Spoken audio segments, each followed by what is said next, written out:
Hello everyone, welcome back to my channel. This is Pramila Yadav. हम intelligence discuss कर रहे हैं, यानी बुद्धि के सिद्धांत डिस्कस कर रहे हैं, जिसमें हमने one factor theory, two factor theory and triarchic theory of intelligence discuss कर लिया है।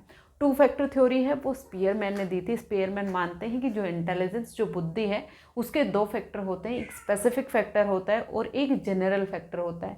स्पेसिफिक फैक्टर बहुत सारे होते हैं और जनरल फैक्टर उन सबको मिलाकर एक फैक्टर बनता है।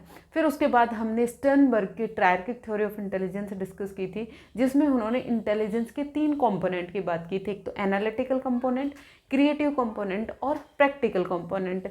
एनालिटिकल कंपोनेंट होता है वो एकेडमिक से रिलेटेड होता है, मार्क्स से रिलेटेड होता है।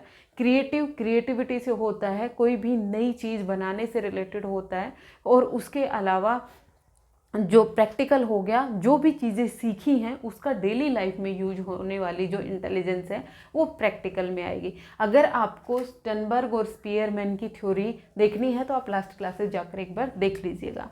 आज हम बात करेंगे थ्योरी ऑफ इंटेलिजेंस में थर्स्टन की थ्योरी ऑफ इंटेलिजेंस। थर्स्टन ने भी अपनी एक थ्योरी दी जिसका नाम था ग्रुप फैक्टर थ्योरी, जिसको हम कहते हैं ग्रुप फैक्टर थ्योरी, यानी समूह कारक सिद्धांत। इसको क्या कहा जाता है? समूह कारक सिद्धांत। जो थर्स्टन है ये स्पीयरमैन की टू फैक्टर थ्योरी से सेटिस्फाइड नहीं थे, उससे कन्विंस नहीं थे। ये मानते थे कि जो इंटेलिजेंस है वो सिर्फ और सिर्फ स्पेसिफिक फैक्टर और जनरल फैक्टर नहीं होता, इससे अलग होती हैं कुछ मेंटल एबिलिटीज़ होती हैं जिनको हम प्राइमरी मेंटल एबिलिटी कहते हैं, जिनको हम प्राइमरी मेंटल एबिलिटीज़ कहते हैं। जो मनुष्य की इंटेलिजेंस है वो इन प्राइमरी मेंटल एबिलिटीज से मिलकर बनी हुई होती है। इनको हम कहते हैं पीएमए। इन्होंने जो प्राइमरी मेंटल एबिलिटीज दी वो कितनी थी? 7 थी। ये मानते हैं कि मनुष्य की जो इंटेलिजेंस है वो इन 7 प्राइमरी मेंटल एबिलिटीज से मिलकर बनी हुई होती है, कोई भी दो फैक्टर नहीं होते हैं। इन्होंने इनिशियली ये बात कही, बाद में चल के इन्होंने अपनी त्रुटि को सुधारा भी और इन्होंने माना कि जो जनरल इंटेलिजेंस है वो भी कुछ होती है, वो हम आगे बात करेंगे। तो सबसे पहली चीज़ आपको क्या याद रखनी है कि ग्रुप फैक्टर थ्योरी किसने दी थी? थर्स्टन ने दी थी। और इन्होंने अपनी जो थ्योरी है उसमें किसको इम्पोर्टेंस दी थी?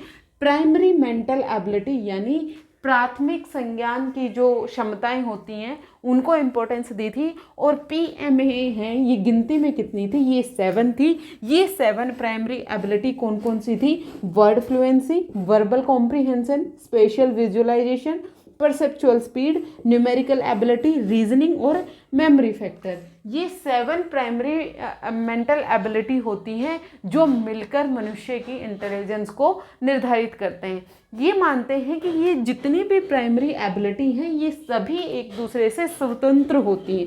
कैसी होती हैं? ये सभी एक दूसरे से स्वतंत्र होती हैं, ये एक दूसरे पर डिपेंडेंट नहीं होती, ये इंडिपेंडेंट होती है एक दूसरे से। यानी जिस बच्चे में वर्ड फ्लुएंसी है वो वर्ड्स में बहुत अच्छा करेगा, तो इसका मतलब ये नहीं है कि वो परसेप्शन में भी बहुत अच्छा करे।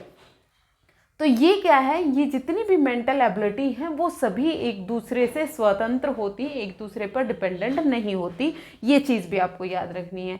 अब हम बात करते हैं प्राइमरी एबिलिटी जो है, ये सातों आपको याद रखनी है, क्योंकि क्वेश्चन जब आपसे पूछेगा तो आपसे क्वेश्चन पूछा जा सकता है कि कौन सी प्राइमरी मेंटल एबिलिटी है या फिर कौन सी प्राइमरी मेंटल एबिलिटी नहीं है अकॉर्डिंग टू थर्स्टन। इनको सीरीज से याद करने की ज़रूरत नहीं है, आप किसी भी तरीके से ये सातों याद रख लीजिएगा। देखिए, सबसे पहले हम बात करते हैं वर्ड फ्लुएंसी फैक्टर, यानी वर्ड का मतलब क्या हो गया? जिसमें शाब्दिक इंटेलिजेंस पाई जाएगी। शाब्दिक, ये क्या करेंगे? ये शब्द में बहुत अच्छे होते हैं, ये वर्ड्स में बहुत अच्छे होते हैं। जैसे कोई भी आप इनको NRU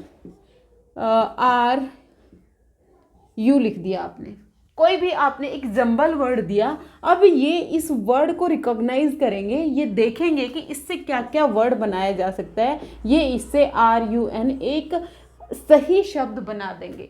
मतलब आपने छोटे बच्चों की बुक्स में भी देखा होगा, जंबल वर्ड्स दिए हुए होते हैं, इनको अरेंज करना होता है, इनको एनोग्राम्स भी बोलते हैं। इनको क्या करना होता है, अरेंज करना होता है एक मीनिंगफुल वर्ड में। तो ये वर्ड्स में बहुत अच्छे होते हैं, ये किसी भी वर्ड को देखकर उसको एक सही पैटर्न में अरेंज कर सकते हैं, उसका मीनिंग निकाल सकते हैं। ये होती है वर्ड फ्लुएंसी फैक्टर, यानी शाब्दिक कारक। इसको क्या कहेंगे हम, शाब्दिक कारक कहेंगे इंटेलिजेंस का।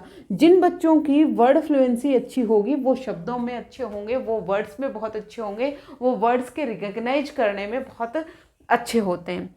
फिर उसके बाद हम बात करते हैं वर्बल कॉम्प्रिहेंशन। वर्बल कॉम्प्रिहेंशन का मतलब क्या हो गया, ये किस में अच्छे होंगे, भाषिक, भाषा को लेकर इनकी जो समझ है वो बहुत अच्छी होती है, ये भाषा में बहुत अच्छे होते हैं, इनके वोकैबुलरी बहुत अच्छी होती है, मतलब इनको वर्ड्स के मीनिंग से रिलेटेड होता है।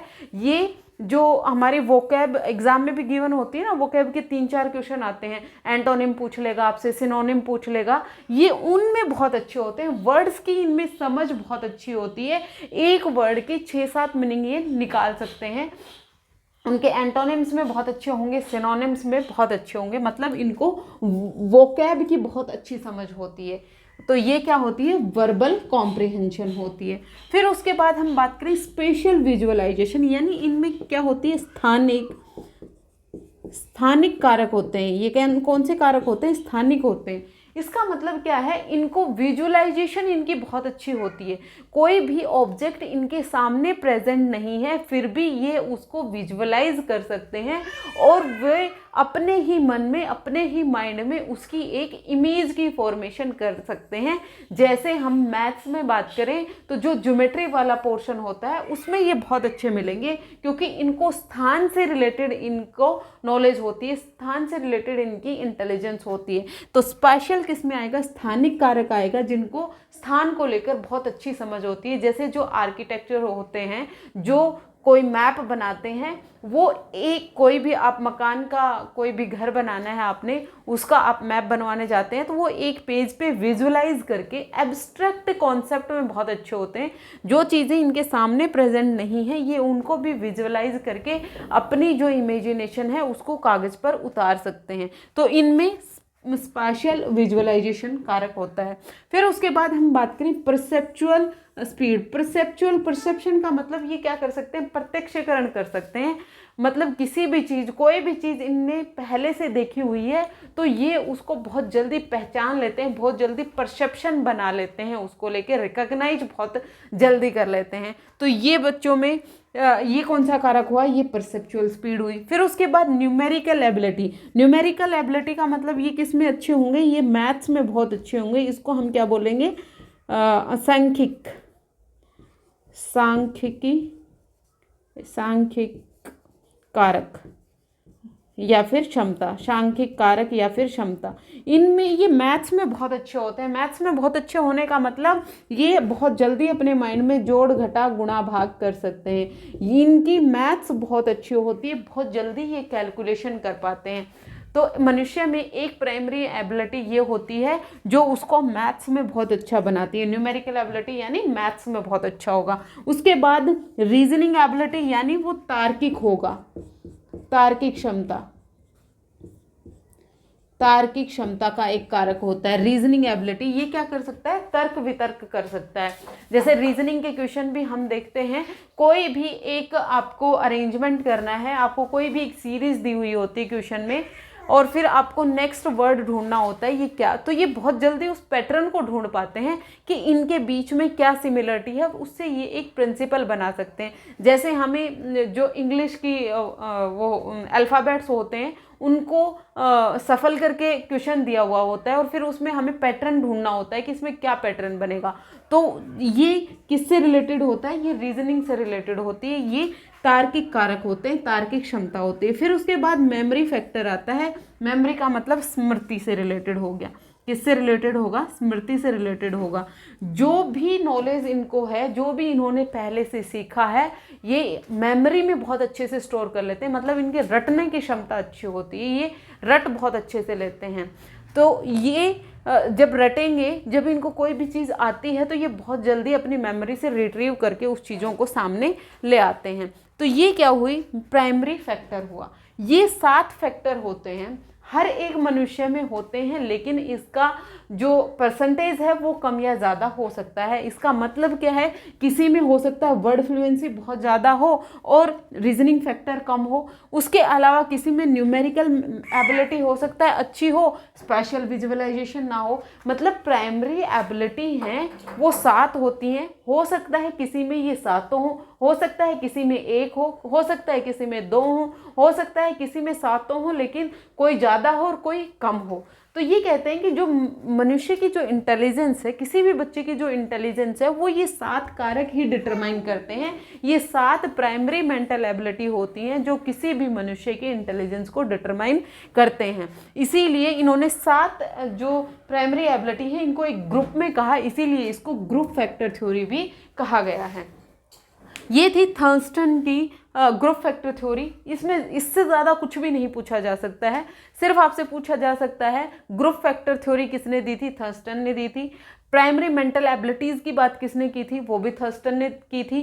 थर्स्टन ने अपनी प्राइमरी मेंटल एबिलिटी में कौन कौन सी एबिलिटीज़ की बात की, वो क्वेश्चन आपसे पूछा जा सकता है। वर्ड फ्लुएंसी है, वर्बल कॉम्प्रीहेंशन है, स्पेशल विजुअलाइजेशन है, परसेप्चुअल स्पीड है, न्यूमेरिकल एबिलिटी है, रीजनिंग है और मेमोरी फैक्टर है। ज़्यादा से ज़्यादा अगर आपसे क्वेश्चन पूछेगा तो आपसे पूछ सकता है कि किसी भी बच्चे में जोड़ घटा गुणा भाग है वो किसके कारण हो पाता है। मतलब जोड़ घटा गुणा भाग अगर कोई बच्चा कर पा रहा है तो वो कौन सी प्राइमरी मेंटल एबिलिटी की वजह से कर पा रहा है, तो वो न्यूमेरिकल एबिलिटी की वजह से कर पा रहा है।